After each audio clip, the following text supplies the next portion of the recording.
Broadcasting live on YouTube, Facebook, and X. Here's your host, Andrew Romanella. Okay? Like, just get the hell out of here. Nobody cares what you think if you're not a Mets fan.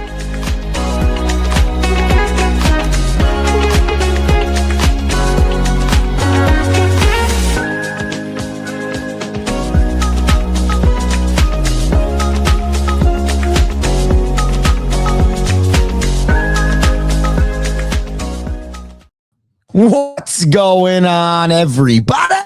Welcome into a Thursday edition of The Rome Show, broadcasting live on YouTube, Twitter, X, Instagram, and Facebook. I'm your host, Andrew Romanella. I got you for the next 30 minutes or so, and we're talking baseball, and we are talking football as the quarterfinals for the WBC are set.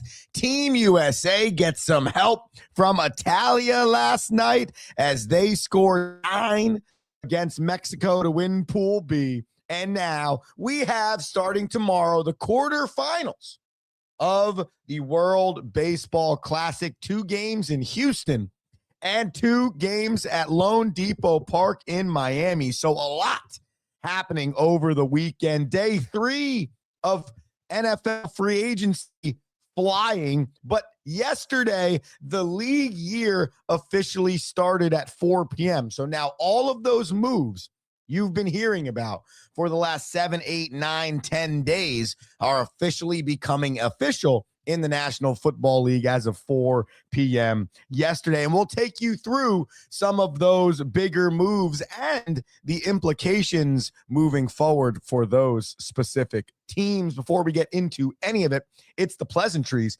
youtube.com/the Romanellas. That's youtube.com/the Romanellas. Head to youtube.com/the Romanellas. Hit that subscribe button, support the show, Twitter, X, and Instagram. The Rome Show 1. That's the Rome Show. Then the number 1 on Twitter, X, and Instagram. Facebook.com/the Rome Show podcast, wherever you listen to podcast. Team USA gets a little bit of help from Italy last night and officially advances to the quarterfinals starting tomorrow. Let's set the scene for the people. First and foremost, the final standings in the WBC through the 4 pools. In Pool A, Canada comes out on top, having the tiebreaker over Puerto Rico. The first time Team Canada has advanced to the second round of the World Baseball Classic. Puerto Rico, the 2 in that Pool A. Italy, the winner of Pool B. USA, the runner-up of Pool B. Japan, winner of Pool C. Korea wins the B slot of Pool C in a 3-way tiebreaker win against Australia and Chinese Taipei. And then last night, the Dominican Republic defeated Venezuela. So they take Pool D with Venezuela as the runner-up in Pool D. Before we get into what the quarterfinal matchups are in the World Baseball Classic, I think something that's really cool, which with what I see right now in the game of baseball, especially on the international stage, is you're seeing how much further the reach of the game of baseball is than it had been in the past. And I would argue this 20-year run of the WBC has truly helped grow the game of baseball in so many areas, because for a long time in the United States of America, actually, the game of baseball has been on a light decline. Oftentimes on this show, I have talked about how American football has turned into America's pastime. That's just what we like more in our country sports-wise right now. So baseball on this steady decline in America over the last 10 or 15 years, maybe even more, okay, on a slow, maybe not steady, but slow incline internationally. Now, I know Rocky and I talked yesterday, Rome Show podcast, wherever you get your podcast. If you want to hear this, we talked about how the rosters of some of these teams are obviously still made up of American-born players, okay, that have dual citizenship. There are 24 American-born players with dual citizenship on the Italia team. Only 3 players on Italia were born, in Italy. 2 were born in Venezuela and 1 in like DR.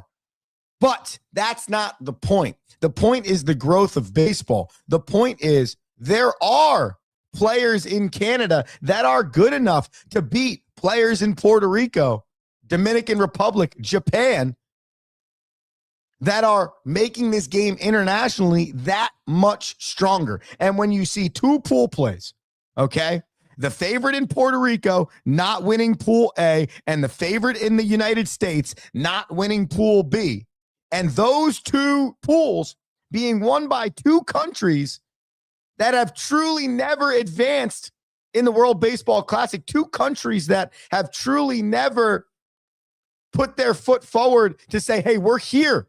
We're on the international stage. We're ready to rock, okay? That shows you the parity being created across the globe when it comes to the game of baseball. Yes, it still reigns true what Rocky said yesterday, that it could be a tournament of, nationality over birthplace, but that's not the reason for you to represent a country per se, okay?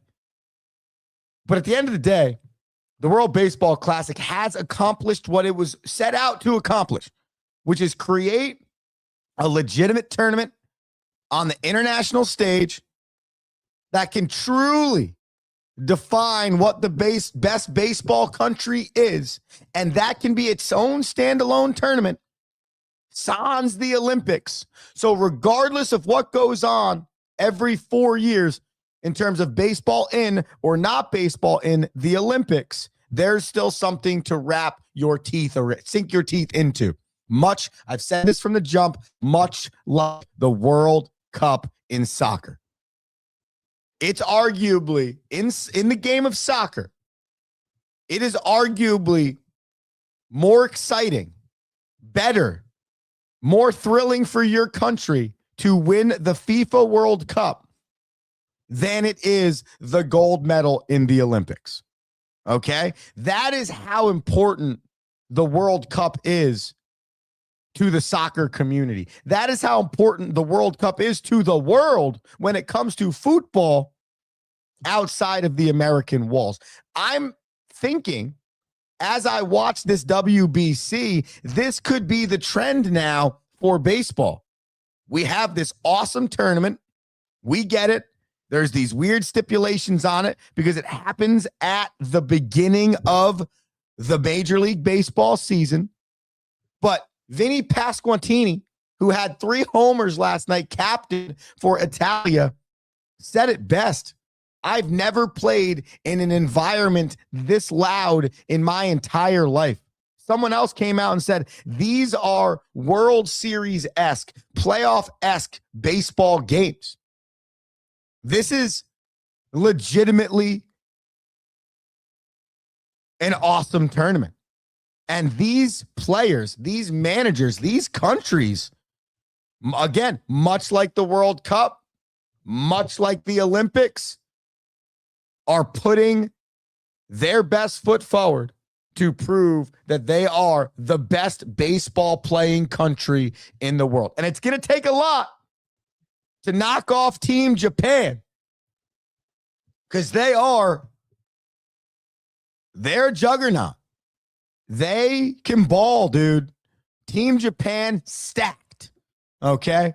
And Shohei Ohtani's not even pitching. Here's your schedule for the upcoming quarterfinals, which start on Friday, and then they roll over into Saturday. On Friday, Korea takes on the Dominican Republic. That's quarterfinal number 1. That game's at 6:30 p.m. Then the United States of America, they play Canada. That is at 8 p.m. Then on Saturday at 3 p.m., little matinee action between Puerto Rico and Italia. And then Saturday night at 9 p.m., you will have Venezuela versus what is essentially the number 1 seed, Japan. Those games will be played and they will trend you all the way down until we get to Monday next week and Sunday, which would be the semifinals. And then Tuesday, all right, would be the championship game. The championship and the semifinals will be hosted at Home Depot Park in Miami. To finish, I know it was talked about a lot yesterday, but I never really gave my opinion on it. I thought it was rather embarrassing that Team USA manager Mark DeRosa had absolutely no idea as to whether or not Team USA was advancing after their win against Mexico 3 nights ago. And as the loss against Italy, 8-6 the other night started to come into fruition, and all of the sound bites of DeRosa prior to the game, all of those comments, you're like, wait, this is the guy managing our team at the highest level? We're supposed to be one of the most, if not the most talented team in this tournament. If it's not Japan or DR to win this thing, it's the United States of America. Or if it's not the United States of America, it's those other teams. That's how good we are. And you have a manager that's negligent to the fact that there are certain rules in this tournament that you need to know to make sure your team advances. I thought it was embarrassing that the guy that is trying to lead our ship to a victory at this thing has no idea what the direction of the ship needs to go to get to that point. And then you watch the game, you think about how it transpired, and you're like, yeah, man, Team USA played uninspired baseball because their manager probably the night before was like, yeah, we're in, baby. Let's go, boys. And it's like, no, Marky, you ain't. You're not in, dude. Like, you should do what Cervelli did with Team Italy. In his presser yesterday after the game, he said to the reporter, hey, man, I texted this group. There's no math to be done here. Go out, win the game, advance to the quarterfinals. And that's the conversation. And that is what scares me about Team USA during this World Baseball Classic playoff run. Do I think they're better than Canada? Of course. But if Canada's going to come out and be uber motivated, and Team USA is going to think they can come out and just throw their Johnsons on the floor and we're going to win this baseball game, they got another thing coming. And that is the final point, which brings us back to the beginning, right? Which is the world is closer now. The game is shrinking. There really is in no sport. I truly mean this. I don't believe there's in any sport truly anymore an overwhelming advantage for one team or the other. Truthfully, the world has shrank the gap on every sport, especially the 4 primary American sports. We shrank the gap in hockey, which was nice. But when it comes to basketball, world states shrank the gap. We know that.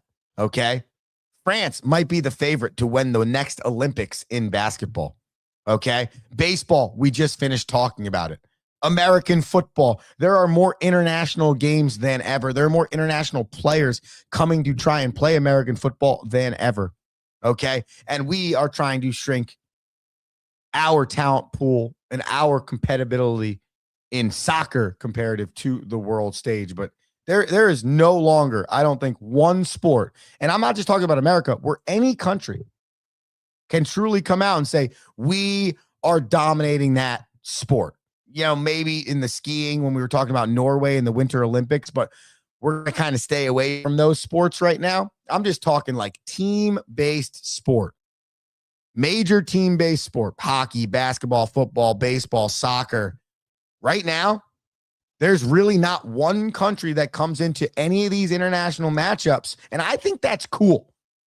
Okay? I think that's cool, but it's unacceptable for us to have a manager that is almost arrogant enough to think what he thought, or arrogant enough to say it out loud without confirming whether or not you're actually in the next round is probably a better way to put that. I think Team USA might want to think about another manager that's not a guy sitting in the MLB Network studios. He's a great analyst, maybe not a great manager. Meg's in, and she said, I would say basketball is declining more in the U.S.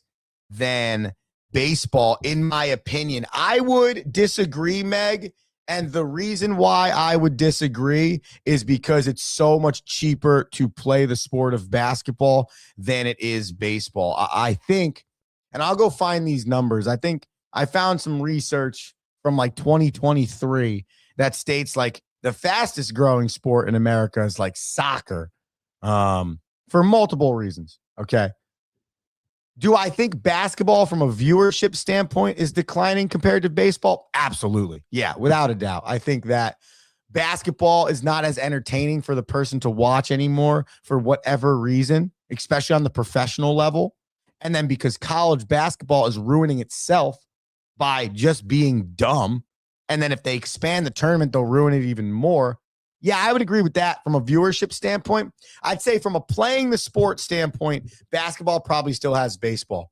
But from a viewership standpoint, yeah, I'd agree. I'd say basketball might be on more of a steady decline than baseball. Meg also writes in, same for Rugby World Cup for the rugby world. Meg, our resident rugby expert. We're about to take a quick commercial break, but before we do, we remind you to head to figtreegolf.com. That's right, figtreegolf.com. That's what's going to get you ready for your golf season this year. Figtreegolf.com has all the polos, the hats, the swag to get you ready to shoot a clean 98 from the whites. Figtreegolf.com. Promo code Andrew Romanella at checkout, and you will receive 15% off. You heard that correctly.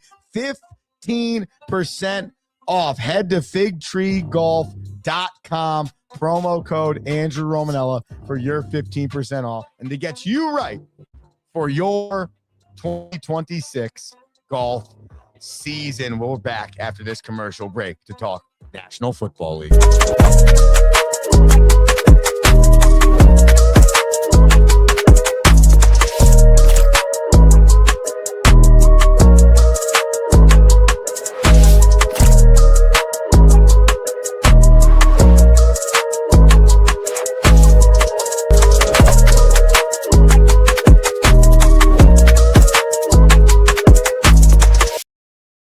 What is one thing every great leader has in common? They challenge their people to not stop at the first right answer. Tighten the Lug Nuts is a leadership book that will teach you how to move past the first right answer with entertaining and detailed examples founded in real-world concepts and experiences. Accelerate towards your professional goals with Tighten the Lug Nuts, one of the best leadership books available.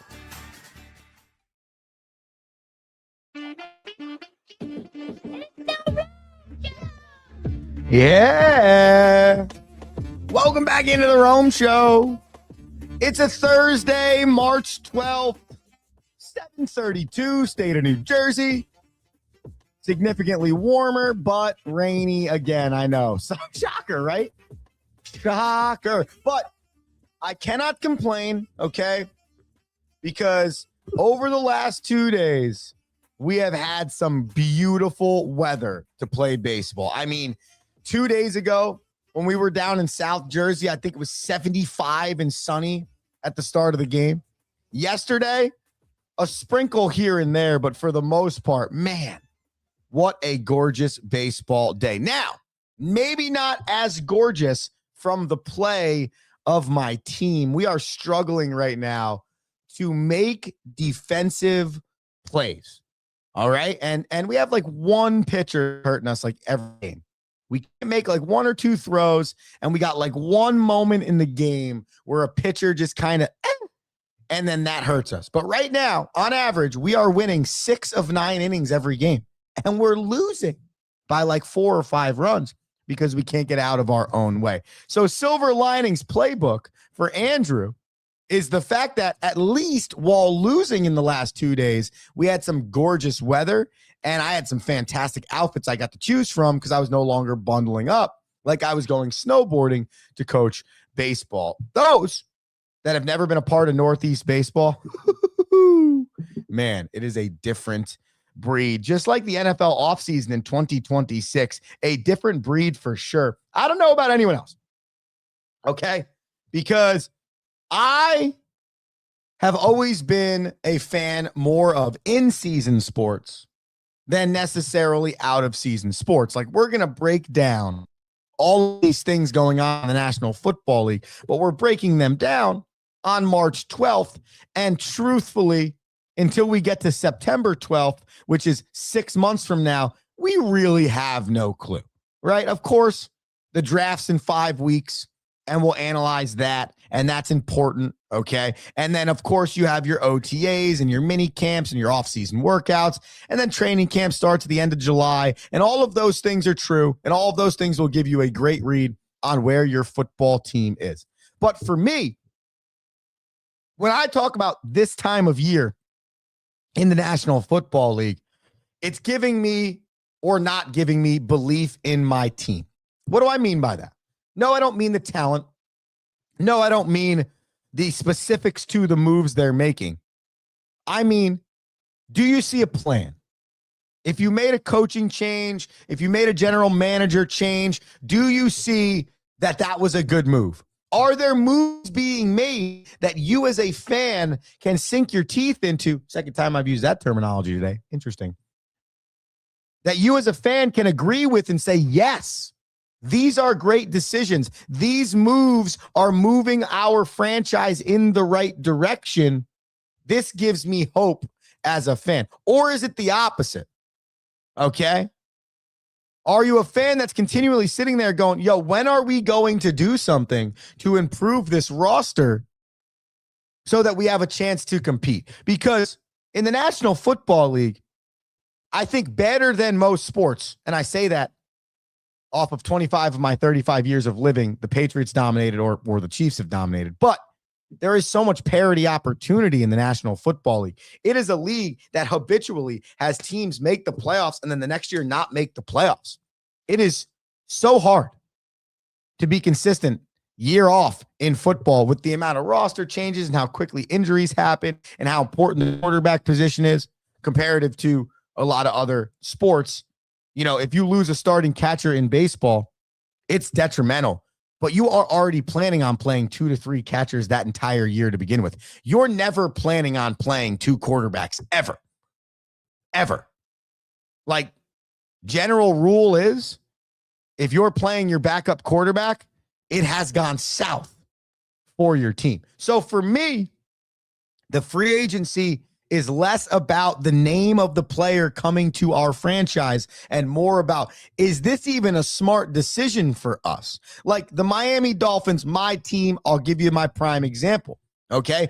Going into this offseason, it was, all right, we need a general manager that understands talent acquisition and makes the right decisions financially to commit contracts to players that have that talent or don't have that talent. We need a head coach that has been around winning, whether he's been a first-year head coach or not a first-year head coach, just needs to be around winning. And then we need to retool this entire roster, starting with the quarterback. And that's absolutely what's happened. And then the Dolphins, they signed Malik Willis to a 3-year contract. And now all of a sudden, as a Miami Dolphins fan, you feel really good about your team when just 2.5 months ago, you're like, we're the worst team in the National Football League. We might as well be Jets South Beach. That's how bad we are. So that's the offseason for me. So let's get into some of these moves, starting with the big one, which was Trey Henderson yesterday signing with the Baltimore Ravens on a 4-year deal worth $112 million. Trey Hendrickson, a 2024 All-Pro, led the National Football League in 2024 in sacks at 17 and a half. And in 2023 and 2024, he amassed 17.5 sacks in back-to-back seasons. In his career, he's played 117 games, 81 sacks for an average of 1.44 per game. That is a ridiculous statistic. And as the story goes, the original plan for the Ravens was to trade for Max Crosby from the Las Vegas Raiders. And that was contingent on a physical that Max Crosby did not pass. Therefore, the Ravens decided to pass on Max Crosby and add Trey Hendrickson. Stories came out yesterday, however, that the Ravens were trying to add both. They wanted to add Hendrickson, but they also wanted to add Crosby. Now they only have one. They'll look for a second option. Not a bad second option to Max Crosby, getting Trey Hendrickson up. The Super Bowl MVP, he's on the move. Kenneth Walker III signed with the Chiefs. Last year, besides being the Super Bowl MVP and helping lead the Seattle Seahawks to a Super Bowl, Kenneth Walker III was 6th in the league in runs of 10 plus yards or more. 33. He had 33 runs last year that amassed for 10 or more yards in that single carry. The Chiefs, they have not had an offense that has been truly electrifying in a minute, and they have not had a running game for what feels like almost Patrick Mahomes' entire career. So you can see Kansas City making a lot of moves right now to try and shore up that offensive line and shore up that offense. Shore up that offense. Get some weapons around Patrick Mahomes. Don't waste the rest of that man's career. Daniel Jones re-signs with the Colts, 2 years, $88 million. Mike Evans, he's on the move. Spent most of, if not, he spent his whole career in Tampa. Now it'll just be considered most of his career when all is said and done. He signs a 3-year deal worth $60.9 million. Mike Evans has had 6 of his 12 seasons in the National Football League with 10 or more touchdown receptions. He also had 11 straight 1,000-yard receiving seasons. He's now going to pair up with Brock Purdy, be the number 1 wide receiver in that offense, have Christian McCaffrey running the rock. That offense with one move just got significantly better. They got Ricky Pearsall as well. They need to add a few more weapons, but significantly better for the 49ers. Kyler Murray, he's taking a visit today to the Minnesota Vikings, who seem to be the leader in the clubhouse for Kyler. Bradley Chubb signs a 3-year deal with the Buffalo Bills worth $43.5 million.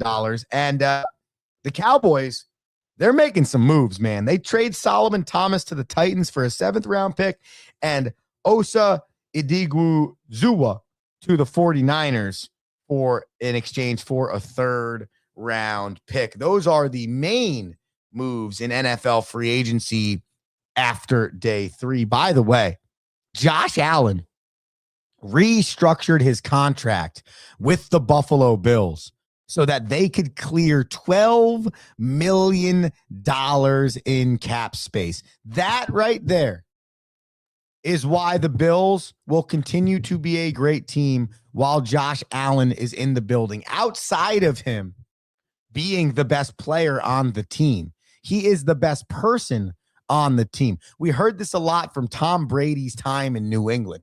When was Tom Brady ever the highest paid quarterback in the league? Never. That's why they won a lot of Super Bowls. When has Patrick Mahomes been the highest quarterback in the league? Never. That's why they've won multiple Super Bowls. There has to be selflessness for there to be team success. And that's not every quarterback's got to give back money or restructure their contract, but it's not feasible to believe you can commit so much money to the quarterback position when in actuality, if that man can't be protected, he's just Dak Prescott. Or he can be protected, but he has nothing else around him. He's just Dak Prescott. You can see quarterback examples across the league where that guy's supposed to be a good quarterback, Houston Texans, CJ Stroud, but they have no offensive line to protect him. So what good is that really? You got to have an offensive line. You have to have multiple pieces around these quarterbacks. You have to. And sometimes you have to make the conscious decision that the quarterback cannot be the most highest paid player on your team. Though he might be the quote unquote most important position, he cannot be the highest paid player, or you're not going to have the pass rush you need. You're not going to have the offensive line to protect that man you need. You're not going to have the linebackers to stop the run, and et cetera, down the line. Josh Allen, the ultimate team guy. That's for the damn sure. We'll finish with the comments section. Meg, great point. Love Miami getting rid of Tua. And yeah, Russell Wilson never did that when he was in Seattle. And then look what happened with Russell Wilson when the Denver Broncos signed him to the unbelievably lucrative contract that they did. Didn't have enough money to do anything else. And then Russell Wilson was really not that good. So now you have all of this money tied up in a quarterback. You have nothing really around him to make him better.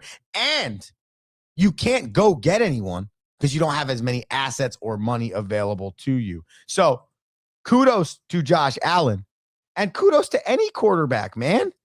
Any player that understands the selfless it takes to restructure your deal to create money for other players to make an overall better team. Thank you for tuning into the Rome Show today on a Thursday. I had a blast. Hope you did the same. As always, thank you to Meg for tuning in and giving us some great commentary. Thank you to everybody that supports the show. Remember, hit subscribe on youtube.com/The Romanellas, Twitter, X, and Instagram, The Rome Show 1. If you subscribe and you follow, that is probably arguably the most important thing for us. FigTreeGolf.com, promo code Andrew Romanella for 15% off. I will see you tomorrow. Peace. Thank you for listening.